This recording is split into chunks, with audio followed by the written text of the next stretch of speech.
ঈদ মোবারক। সম্মানিত মুসল্লিবৃন্দ, আজকে আপনাদের সামনে আমার জন্মের পর থেকে বহুবার এই মসজিদে, এই দ্বিতীয় ময়দানে ঈদের নামাজ আদায় করেছি। সম্ভবত এই ময়দান থেকেই প্রথম এই ধরনের ঈদের নামাজে শিশুকালে আমাদের বাবার হাত ধরে, দাদার হাত ধরে এখানে আসতাম। অতীতের যে কোনো সময় থেকে এভাবে পার্থক্য হলো আপনাদের সকলের দোয়ায় আল্লাহর রহমতে এবারে আপনাদের সামনে মন্ত্রী হিসাবে নামাজ পড়ছি।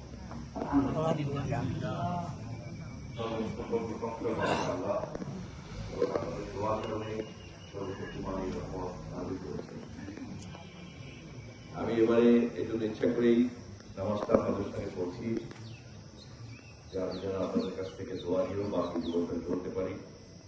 দায়িত্বের কারণে সবসময় হয়তো আপনাদের সঙ্গে যোগাযোগ রাখতে পারি না, দেখা সাক্ষাৎ করতে পারি না, নিয়মিত এরকম আগের মতো আসলে করতে পারি না।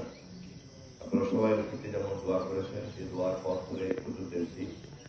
আপনারা বাকি সময়ও সেরকম আমার জন্য দোয়া করবেন, আমি যেন এলাকার এবং দেশের মানুষের সেবা করতে পারি।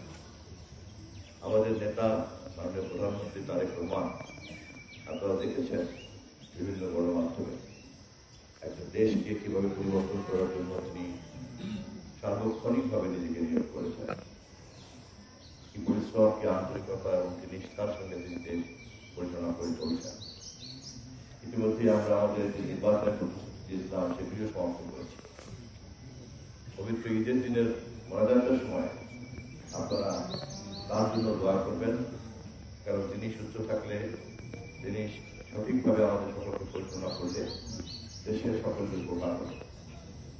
আমরা যে মুহূর্তে এবার ঈদের নামাজ আদায় করছি, সেই মুহূর্তে মধ্যপ্রাচ্যের মুসলমানদের জন্য, বিশেষ করে ফিলিস্তিনিতে এবং ইসরায়েলের আশেপাশের সমস্ত মসজিদে আলাস্কাতে একটা সংকটের মধ্যে দিয়ে দিন যাচ্ছে।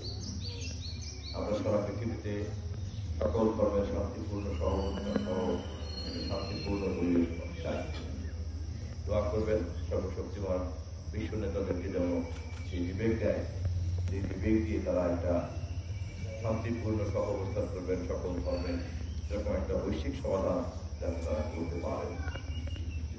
আমি আবারও আপনাদের কাছে ক্ষমা চেয়ে রাখছি যে আগের মতো হয়তো খুব ঘন ঘন আসতে পারবো না, কিন্তু আপনারা কখনোই আপনাদের মনোজাত থেকে আমার কোনো আশা করবেন না।